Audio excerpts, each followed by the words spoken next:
He just, while handing back the lighter, said to the woman beside him, "It's really hot today." The next second, the woman immediately felt unbearably hot and stripped her clothes right on the street. Then she walked to the middle of the street, causing a chain reaction car accident. After doing all that, the man walked up to the bank guards. After saying a code word to them, the man walked over to the counter.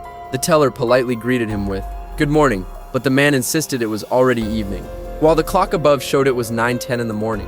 And somehow the teller actually believed him and left her post. Meanwhile, Detective Danny, who got the tip earlier, arrived at the bank vault first. According to the intel, the man had just tried to steal something from safe 32, but when he opened it, he found only a photo inside. At the same time, 2 guards stormed the lobby with guns, throwing the scene into chaos. Hearing the commotion, Danny immediately watched the door cautiously. He saw the teller, as if controlled, walking straight to the safe. She even ignored the detective's warning. Trying to leave with safe, Danny warned again, but the 2 guards behind him interrupted. Escorted by the guards, the teller loaded the safe onto the armored car. Meanwhile, the woman, naked, spread her arms, trying to cool her burning body in the fountain. The detectives in the car were all distracted, paying no attention to what was happening at the bank.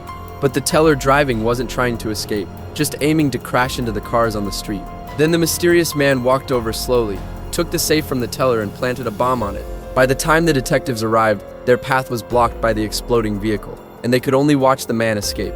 Danny wasn't willing to give up. He called for backup to corner the man onto the rooftop. Just as his 2 colleagues were about to apprehend him, the man said, "You're arresting the wrong person." Unexpectedly, the colleagues believed him and turned their guns on Danny, instantly flipping the situation. Danny then demanded to know why the man stole a photo of his daughter and where his daughter actually was. The man then realized the safe was empty. He didn't answer Danny and instead told the 2 detectives to clean up the mess. The 2 detectives ended up pointing their guns at each other, and the guy just turned around, hopped over the railing and jumped. They thought he was dead for sure, but when Danny ran over, there was no sign of him below. He vanished into thin air, leaving no trace at all. Danny couldn't tell if it was a dream or an illusion. Everything that happened today baffled him, but one thing he was sure of: the man was definitely connected to his missing daughter. Danny's daughter had vanished for unknown reasons, leaving no trace. This had caused him to develop severe psychological issues. During treatment, he got a text from a colleague, and after leaving, Danny drove straight to the bank. Nick said someone reported that a robber was trying to hit safe 32 at the bank today. While talking, they arrived at the scene, and Danny saw something off about the man from the scout car. Ignoring his colleague, he went ahead into the bank to check safe 32. And that's how the opening scene happened. But today's robbery was way too bizarre. To Danny, it seemed the guards were bribed, and even the bank teller was involved. Even his 2 colleagues were compromised. But why would they steal a photo of his daughter? Police investigation revealed that the earlier accident, the bank robbery, and the car explosion had no witnesses at all, as if that part of memory had been erased. To get to the truth, the police traced the phone and found the address of the caller. Danny went to a tarot shop based on the address. Diana seemed to have expected Danny. She told the customers to step out and wait. While they talked, a familiar figure suddenly appeared behind the customers. Neither of them inside knew what they were about to face. Danny wanted to know how Diana knew the bank would be robbed and who Lev on the photo was. Hearing the name, Diana's face instantly changed. She didn't want to say more and told Danny to leave. Seeing Danny refuse, Diana grabbed her clothes and wallet to leave, but she was one step too slow. The waiting customer suddenly rode a motorcycle in, but Danny saved Diana just in time. After making sure she was okay, Danny started pressing the person on who sent them. But Diana knew clearly the customer was being controlled. The person bizarrely said, "He won't stop," and then drove straight into exposed long spikes nearby. For safety, Danny took her to the police station, but leave was like a nightmare, making her feel unsafe anywhere. Diana explained that this was a form of hypnotic ability. A hypnotist only needs a look or a few suggestive words to fully control someone. Danny didn't believe it at all, since he had been undergoing hypnosis therapy all along. There's no way it could be that extreme. He thought it was all a scam. Diana didn't mind Danny's disdain. She continued explaining that hypnotists have abilities beyond normal cognition. They can use certain mediums to give people psychological suggestions beyond normal limits, even altering memories. Those controlled will unconditionally follow the hypnotist's orders, even at the cost of their lives. To prove she wasn't lying, Diana demonstrated her ability on Nix. She just said to Nix, "A prisoner should act like a prisoner." And Nix actually acted like a prisoner, closing the cell door and wailing loudly.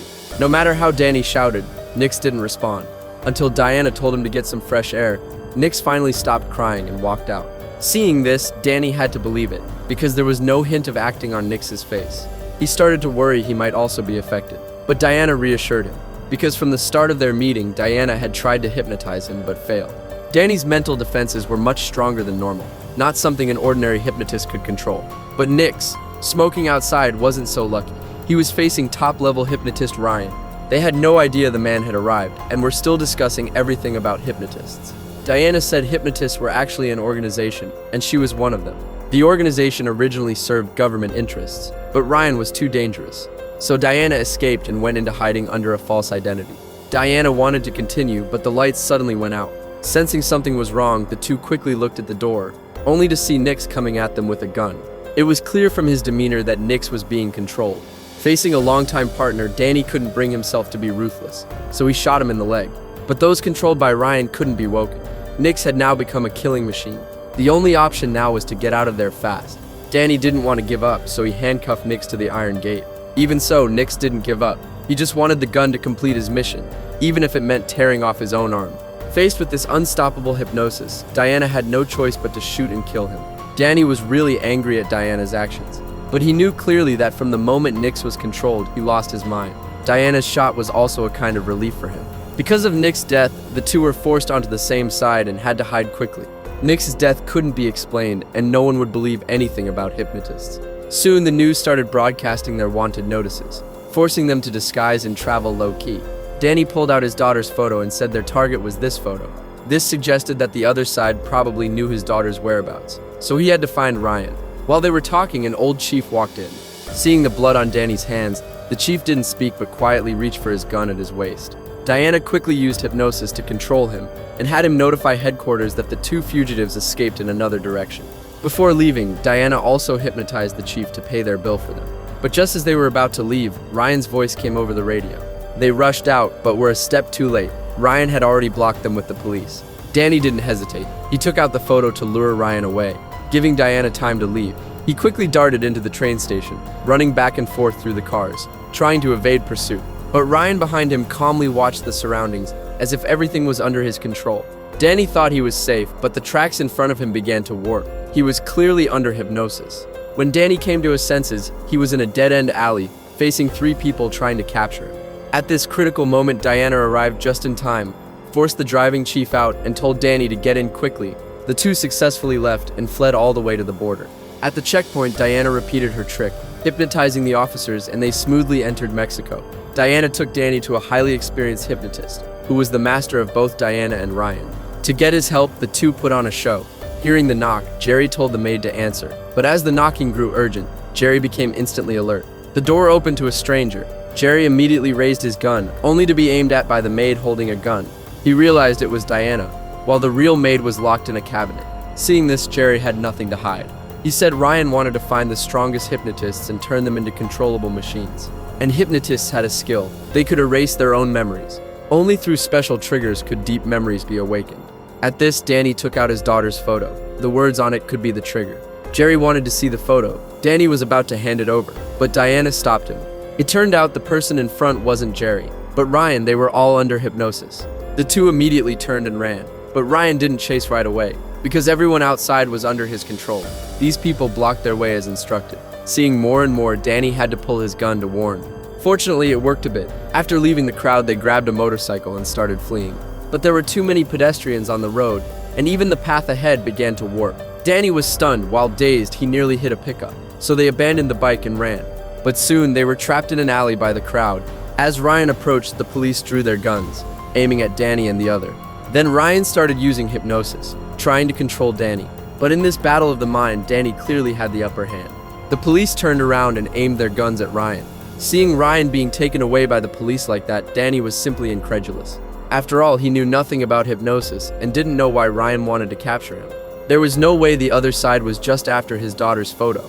To figure out what was really going on, Diana took Danny to their hacker friend River. They looked up Danny's detailed info online. The data showed no spouse info, but without a spouse, where did a daughter come from? River then looked up Danny's wife using the name he provided and found she was an agent of the hypnotist organization. He couldn't accept it. Danny sat on the bed silently, constantly recalling everything about his wife.